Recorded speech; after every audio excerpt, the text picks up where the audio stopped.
آج بھی میں سمجھتا ہوں میری زندگی پہ جن لوگوں کے سب سے زیادہ اثرات ہیں نا، ٹاپ آف دا لسٹ جو 5 پرسنالٹیز ہیں، ان میں بھی پہلے نمبر پہ مولانا الیاس قادری صاحب ہیں، کیونکہ بڑی ینگ ایج میں ان کے ساتھ اٹیچمنٹ ہو گئی تھی جماعت کے ساتھ، اس کی وجہ سے ایک دین کی سوچ مل گئی، گناہوں سے بچنے کی سوچ مل گئی، اور یہ بڑا پازیٹیو فیکٹر ہے دعوت اسلامی کا۔ اور دعوت اسلامی کے جو امیر ہیں مولانا الیاس قادری صاحب، ہمارے تو وہ ایکس مرشد بھی ہیں، کیونکہ آپ کو پتہ ہے میرا آلموسٹ 10-11 سال کا پیریڈ زندگی کا وہ دعوت اسلامی میں گزرا ہے۔ الیاس قادری صاحب کو یعنی پرسنلی میں بڑا قریب سے جانتا ہوں۔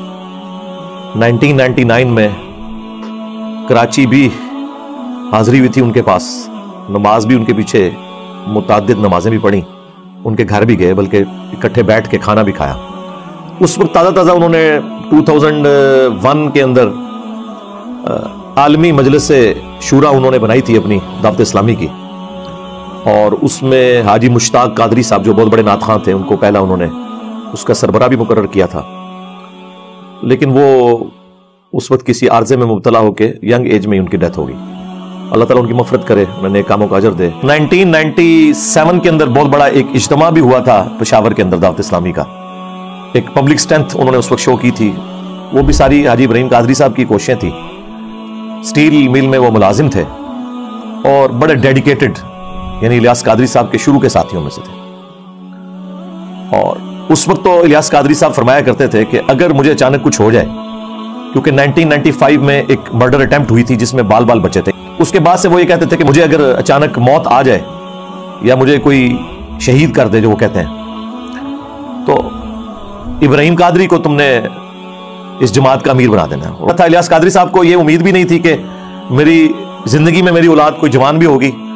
ظاہر ہے کہ ان کا جو ابھی بڑا بیٹا ہے احمد رضا، میرے خیال بعد میں شاید عبید رضا نام رکھ دیا انہوں نے، جس کو اب انہوں نے امیر نامزد کیا ہے، اور جو اس سے چھوٹا بیٹا ہے وہ کافی شارپ ہے، لیکن وہ چونکہ دعوت اسلامی والوں میں جو شورا کے لوگ تھے انہیں اندازہ ہو گیا کہ یہ تو بچہ بڑا تیز ہے، بلال قادری، جس کی وجہ سے الیاس قادری صاحب اپنے ساتھ لکھتے ہیں ابو البلال۔ وہ نعت خان بھی بہت اچھا ہے۔ بلال قادری صاحب چونکہ بڑے شارپ تھے، پھر ان سے کچھ ایشوز بھی مس ہینڈل ہوئے۔ آپ کو پتہ ہے جب سلمان تاثیر کو اسیسینیٹ کیا گیا تو وہ جو ممتاز قادری صاحب تھے، ان کی جب قبر بنی اور وہاں سے ایک آمدن کا سلسلہ شروع ہو گیا، آپ کو پتہ ہے جہاں بھی کوئی اس طرح ہوتا ہے تو مزار بنتا ہے، اس پورے سینیریو میں الیاس قادری صاحب اس سسٹم کا حصہ نہیں بنے، ایون ممتاز قادری کے جنازے میں شامل نہیں ہوئے، ایک بہت بڑی ایک ایکٹیویٹی تھی۔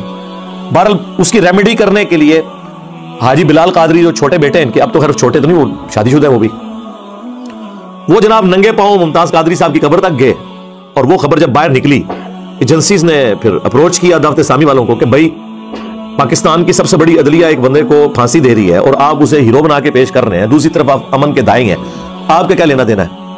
اب جو الیاس قادری صاحب کی جماعت میں ایسے لوگ تھے جو چاہتے تھے کہ بلال قادری جو بڑا شارپ ہے یہ اوپر نہ آئے، تو انہوں نے اس موقع کو غنیمت جانا، انہوں نے الیاس قادری صاحب کو ڈرانا شروع کر دیا کہ دعوت اسلامی پہ پابندی لگ جائے گی، آپ اس سے اعلان برات کر دیں۔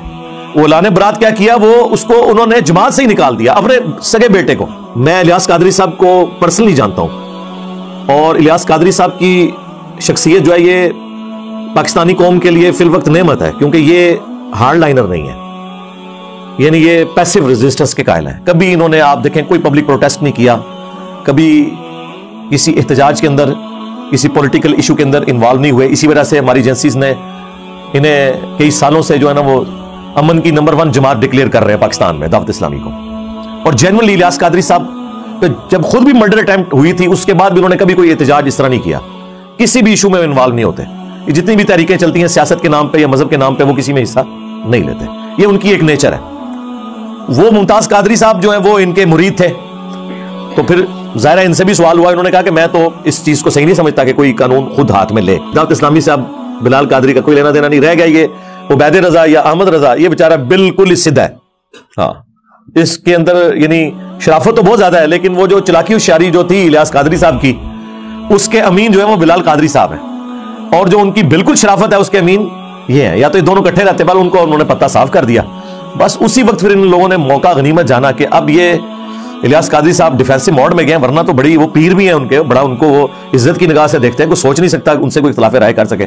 انہوں نے کہا لگ دے آتنا، ایک دو کام ایجنسیوں نے کہا کہ ہم خود ان سے کروا لیں۔ اب ظاہر ہے کہ وہ ڈائریکٹ تو سامنے نہیں آتے، ان کا طریقہ واردات ہے وہ تو ہمیں پتہ ہے, ہمارے ساتھ بھی انہوں نے ہاتھ کرنے کی کوشش کی ہے لیکن ہم ان کے قابو نہیں آئے. تو یعنی میں اشارتاً بات کر دیتا ہوں, ایک جرنیل جو کہ اب ریٹائرمنٹ لے چکا ہے وقت سے پہلے, آپ کو پتا ہے اس نے ایکس پرائم منسٹر کے ساتھ بھی گیم کی, ایکس آرمی چیف کے ساتھ بھی گیم کی, اس نے میرے ساتھ بھی گیم ڈالنے کی کوشش کی, لیکن آپ کو پتا ہے کہ بنو امیہ کی چالیں جہاں ختم ہوتی ہیں وہاں سے ہماری عقل سٹارٹ ہوتی ہے. میں ہر معاملات کو دیکھتا ہوں, اس کے بعد ظاہر ہے میں نے اپنے اصولوں پہ کمپرومائز نہیں کرنا ہوتا, اس لیے میں ہتھے نہیں چڑھتا ہوں. جو بندے کمپرومائز کرتے ہیں نا وہ پھر ہتھے چڑھ جاتے ہیں. آپ کو پتا ہے کہ عرب ملکوں میں دعوت اسلامی پہ پابندی ہے کیونکہ وہ ہارڈ لائنر ہے بریلویوں کے اعتبار سے. سعودی عرب کے اندر یہ گرین پگڑی کے اوپر کسی کو دیکھ لیں تو وہ پکڑ کے وہاں پہ شرطیں جو ہے بٹھا لیتے ہیں. ظاہر وہ پاکستانی اہل حدیث ہیں وہابی, تو وہ تو ان سے نفرت کرتے ہیں.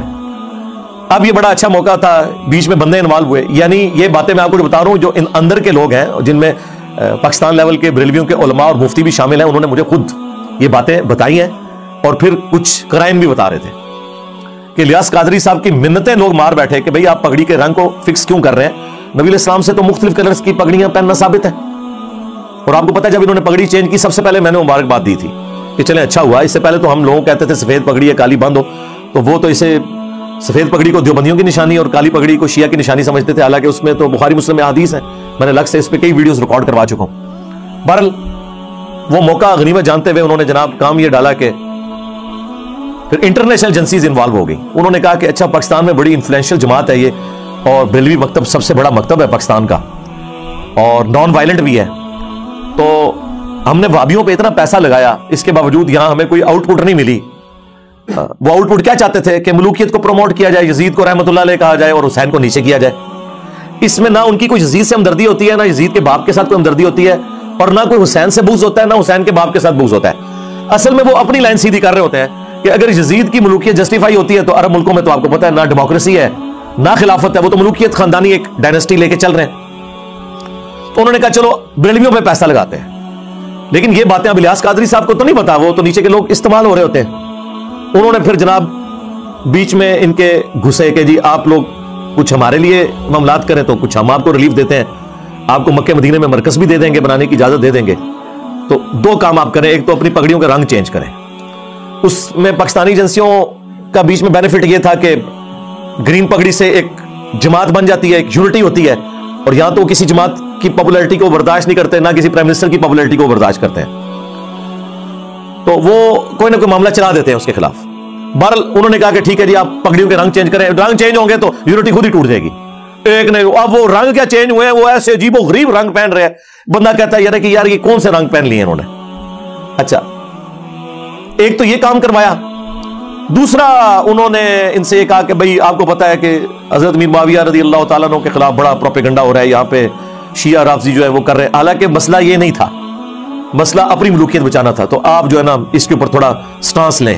اس میں پھر انہوں نے باپا جانی کو یوز کیا, انہوں نے جناب وہ نعرے لگا دیے بے گناہ بے خطا معاویہ معاویہ. اندازہ کریں عمار ابن یاسر جنہیں اتنے ظالمانہ طریقے سے جنگ صفین میں قتل کیا گیا, ان کے لیے کسی بریلوی نے نعرہ نہیں لگایا بے گناہ بے خطا عمار ابن یاسر, اور ان کے قاتلین کو بڑھا چڑھا کے پیش کیا. تو اب اس کی وجہ سے آپ کو پتا ہے پھر بریلویوں میں دو دھڑے بن گئے. خیر اس شر میں سے بھی ایک خیر نکلا ہے. تو وہ دو دھڑے بن گئے ہیں, ایک جو ہے وہ پرو بنو امیہ ہیں, اور دوسرے جو ہیں وہ پرو جو ہے وہ آل رسول ہیں, اہل البیت ہیں علیہم السلام. یہ پوری گیم اس سینیریو میں ہوئی ہے. یہ الیاس قادری صاحب کو جماعت بنائے ہوئے 25-30 سال ہو چکے. 1981 میں انہوں نے جماعت بنائی ہے, کبھی انہوں نے کبھی کسی کنٹراورشل ٹاپک کو چھیڑا نہیں ہے.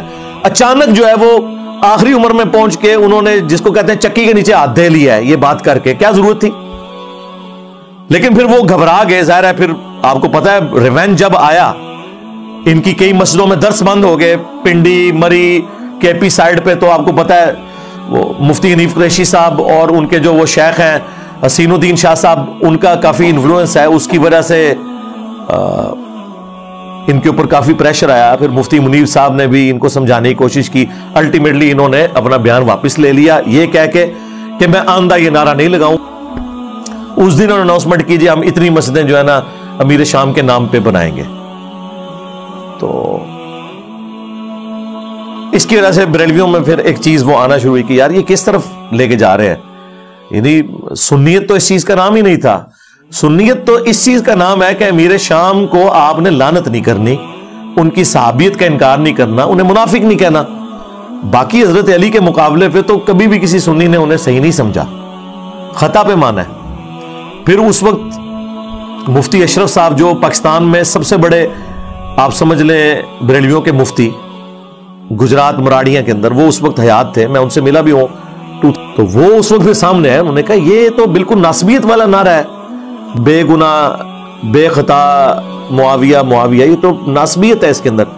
بلکہ انہوں نے تو وہ جرت والی بات کی جو بہت عرصے بعد میں نے بھی کی, ان کو سن کے نہیں, میرے تو کیفیت طاری ہوئی تھی تو میں نے بول دیا. انہوں نے تو اس وقت یہ کہا کہ میرا تو یہ عقیدہ ہے, میں اپنے سٹوڈنٹس کو یہ کہتا ہوں کہ اگر بالفرض میں حضرت علی رضی اللہ تعالیٰ عنہ کے زمانے میں ہوتا تو میں حضرت علی کے ساتھ مل کے حضرت امیر معاویہ رضی اللہ تعالیٰ عنہ کے خلاف جنگ کرتا, جنگ صفین میں.